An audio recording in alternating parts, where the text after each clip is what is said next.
telat Bul, nak aku balik. Belum Pak, anak-anak butuh bapak loh Pak. Iya aku juga tahu Bul, ada keke, ada Dibo Bul, aku juga ada Bul. Ada Beril masih kecil Bul, tolong dijaga ya Bul. Iya Pak, pulang Pak, butuh Pak, mereka Pak sama bapak. Kamu jadi om yang baik ya Bul, buat mereka Bul. Iya Pak, bapak pulang, tidak ada bapak yang tidak kuat ya Pak. Ada Om Andri juga, kamu berdua bisa Bul. Aku nyerah Bul, aku nyerah Bul. Jangan nyerah Pak, pulang dulu Pak. Ibu galak Bul, ibu nyenani aku terus. Ibu. Enggak, ibu enggak galak Pak. Ya aku ora kuat. Pulang Pak. Bapak wis rasa balik Bul, nak balik aku ora iso. Iya Pak, dibicarakan dulu Pak. Sama siapa? Sama ibu. Ya Mas Reza, ini kan tadi saya memutar ya percakapan terakhir antara Kopda Muslimin dengan pekerjanya atau pembantu rumah tangganya.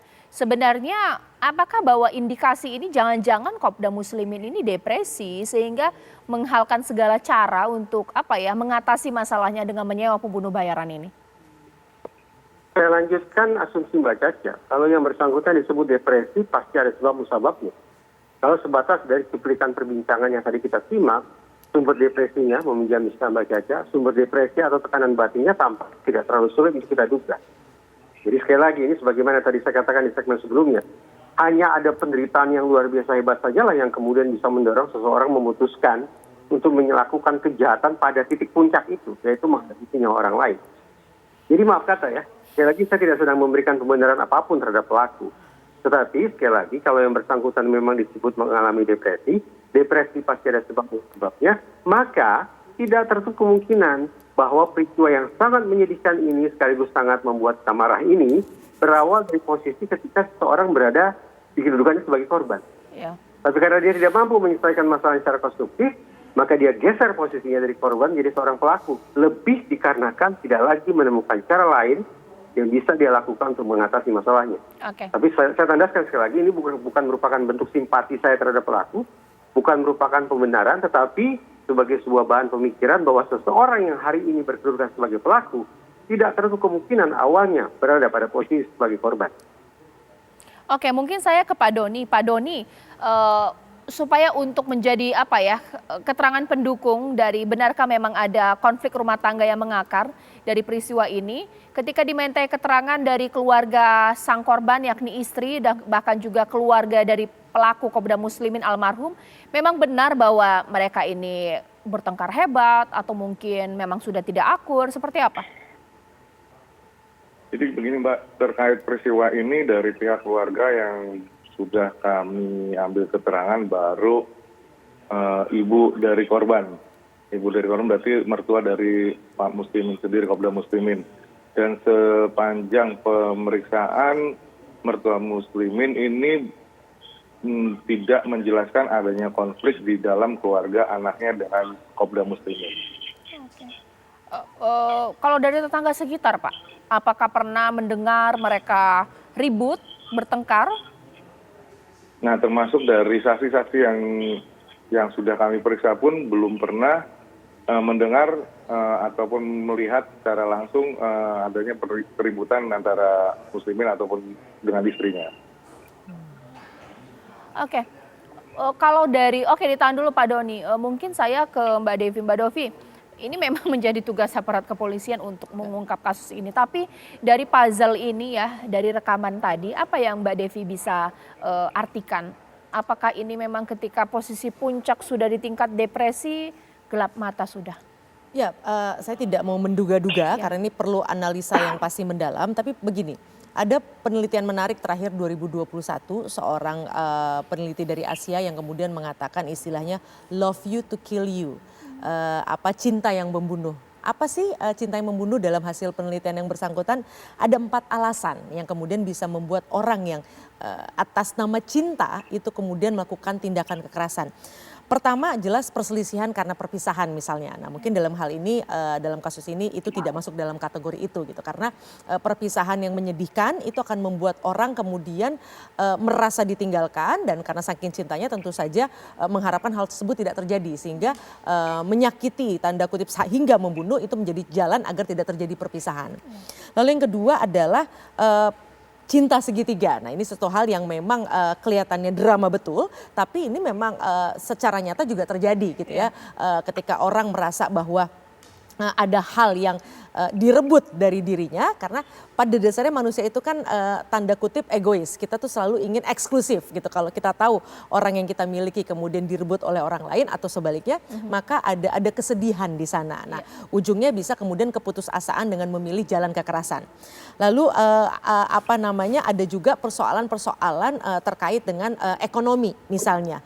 Ini juga ketika beban tersebut terlalu berat dan ini yang juga bisa akhirnya mengaburkan cinta. Karena artinya gini, mengaburkan cinta dalam konteks bahwa karena saya tidak mampu memenuhi hal tersebut, mungkin ada baiknya ya Anda juga tidak perlu ada di sini karena atas dasar cinta karena tidak ingin melihat penderitaan dari pasangan atau misalnya keluarganya. Dan yang terakhir soal penolakan-penolakan. Nah, penolakan-penolakan ini yang sifatnya juga sangat kasuistik, sangat berbeda dari satu kasus ke kasus yang lain.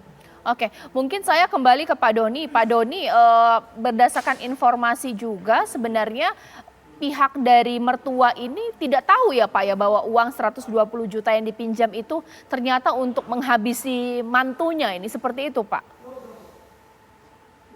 Jadi mungkin perlu saya luruskan Mbak terkait pemberitaan ini. Jadi terkait uang 120 juta ini sampai sejauh ini pun belum tertuang di dalam hasil pemeriksaan kami dari mana asalnya. Uang yang diambilkan oleh mertuanya itu yang uang uang yang pernah dimintakan muslimin untuk menyuruh orang mengambilkan di tempat rumahnya dan kebetulan pada saat itu yang ada di rumahnya adalah mertuanya. Itu adalah uang dari Pak Muslimin sendiri. Jadi kebetulan hanya penyimpanannya di rumah yang hanya mengetahui ataupun yang ada akses pada saat itu adalah mertuanya karena posisi Muslimin dan istrinya sedang di rumah sakit. Oke. Pak, benar nggak sih kalau Kopda Muslimin ini pengamanan judi togel begitu? Ini masih kami dalami, Mbak. Oke. Nah, Pak, seperti diketahui juga berdasarkan informasi Kopda Muslimin ini kesatuannya seperti apa? Baikkah pekerjaannya, tugas-tugasnya, atau mangkir dari tugas? Untuk terkait keseharian di kesehatan kami belum mendapatkan informasi karena itu menjadi tugas dan tanggung jawab dari Denpom, Mbak, dari Pomat. Oke, mungkin saya juga ke Mas Reza, karena ini semacam misteri ya Mas ya. Memang tidak layak juga kita mengkadar atau mungkin melihat ini kalau orang berdasarkan dengan jabatan itu akan punya uang berapa gitu. Cuman misteri uang 120 juta ini kan menjadi misterius dan hal yang cukup mengagetkan mengingat ini uang cukup besar gitu untuk pekerjaan yang lebih di atas dari Kopda Muslimin juga bukan uang yang kecil. Tapi ia bisa mengeluarkan untuk mengeksekusi istrinya, ini analisis seperti apa? Kalau saya ingin mengatakan ini salah satu tanda bahwa memang perencanaannya bagus. Secara teoritis, sebuah aksi kejahatan yang berencana harus memenuhi 4 unsur. Berarti kita bayangkan bahwa di kepala Kopda Muslimin ini ada 4 hal yang harus dia perhitungkan secara cermat. Mulai dari target, insentif, resiko, dan yang terakhir adalah sumber daya. Nah, yang bersangkutan sepertinya sudah melakukan kalkulasi bahwa untuk aksi kejahatan dengan target menghabisi nyawa orang lain, maka biaya kejahatannya adalah setara dengan sekian juta rupiah. Karena dia harus mempekerjakan sekian banyak orang, dia harus menyediakan dana untuk menyediakan instrumen kejahatan, dan seterusnya. Ini justru pertanda bahwa perencanaannya memang bundar secara sempurna. Tapi saya pikir kita perlu menginsafi satu hal yang amat sangat penting. Dalam kasus kejahatan ini, korban primernya adalah sang istri. Sang istrilah yang berhadapan-hadapan secara langsung dengan pelaku kejahatan. Lazimnya ketika kita bicara tentang korban primer, maka inilah pihak yang merasakan penderitaan yang paling hebat. Tapi mengingat pada peristiwa ini ada seorang anak yang menyaksikan bagaimana ibunya ditembak sedemikian rupa dan barangkali cepat atau lambat akan menyimak informasi bahwa ayahnya juga sudah tiada dengan cara yang mengenaskan sedemikian rupa, maka anak yang pada dasarnya berposisi sebagai korban sekunder boleh jadi justru merasakan penderitaan yang paling tidak sama beratnya atau bahkan mungkin lebih berat daripada yang dialami oleh korban primer. Jadi sungguh-sungguh sangat penting bagi kita sesungguhnya Mbak Caca untuk memanggil otoritas terkait untuk memastikan bahwa entah itu trauma, entah itu guncangan psikis apapun namanya yang dialami oleh si anak pelaku korban sekunder juga mendapatkan perhatian yang paling tidak setara. Oke, saya kembali ke Pak Doni. Pak Doni, kondisi anak ini seperti apa Pak? Mengingat peristiwa penembakan ini juga disaksikan dari anak korban. Sejauh ini ketika pertama kali terjadinya kejadian, saya masih sempat mewawancarai anak. Memang anak kondisinya trauma, tapi dia masih mampu menjelaskan atau menceritakan bagaimana kronologis kejadian. Walaupun dia tidak mengenal ataupun dengan bahasa yang masih terbata-bata. Terus untuk kondisi kesehariannya pun kami sudah bekerja sama juga dengan LPSK untuk melakukan pendampingan baik secara psikologi maupun secara pengamanan dirinya. Oke, Pak, kalau misalnya berdasarkan penyelidikan dan juga pengembangan kasus ini, akan dibawa kemana sih Pak kasus ini Pak? Mengingat otak pelaku kan sudah meninggal dunia ya. Untuk kasus ini tetap akan kita proses lanjut Mbak, karena kan terkait kasus ini sudah kita amankan juga, sudah ada korban, sudah ada kejahatan, sudah ada pelaku yang kita amankan.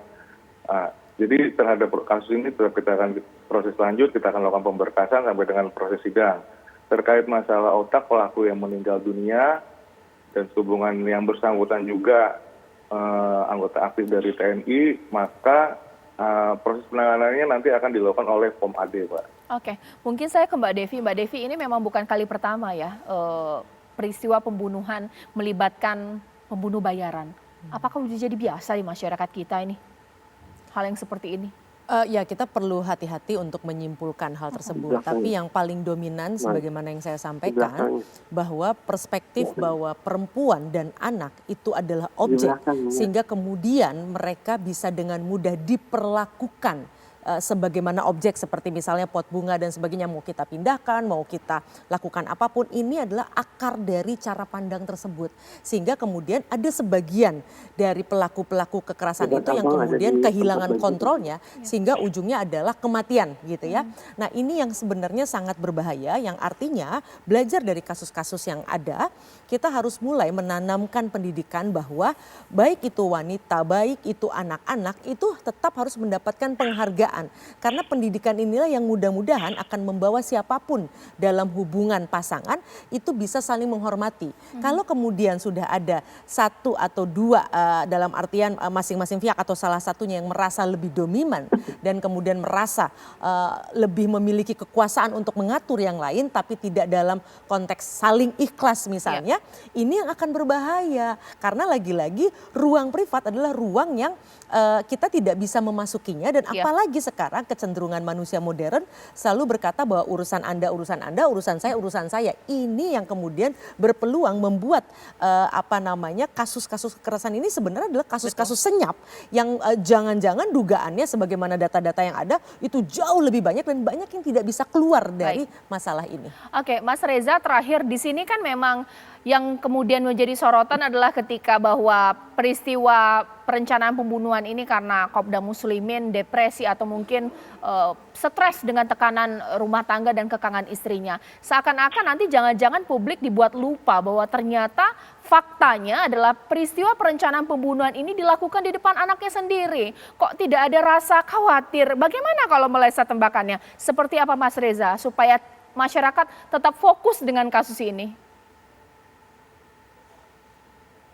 Ya, kita harus tandaskan ulang bahwa apapun alasannya, peristiwa homicide, apalagi berlanjut dengan suicide, pembunuhan yang berlanjut dengan bunuh diri, apapun alasannya, apapun penjelasannya, tetap sebagai hal yang sama sekali tidak bisa dibenarkan. Pembunuhan sudah jelas, hitam putihnya adalah peristiwa kejahatan. Orang yang melakukan kejahatan harus diberikan sanksi pidana. Apalagi pembunuhan berencana, ancaman maksimalnya sampai hukuman mati. Sementara bunuh diri sendiri jangan pernah dijadikan sebagai sebuah opsi atau sebagai sebuah solusi. Apa pasal?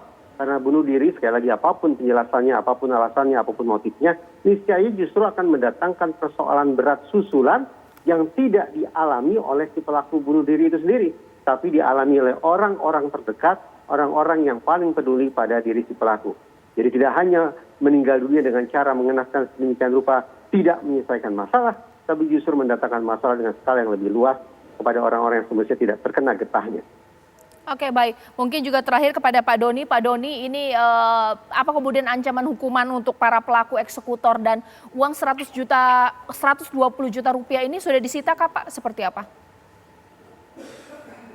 Untuk ancaman hukuman kepada para pelaku kita sangkakan pasal 340 KUHP pidana junto pasal 53 KUHP pidana dengan ancaman hukuman penjara seumur hidup atau penjara selama-lamanya 20 tahun, Mbak.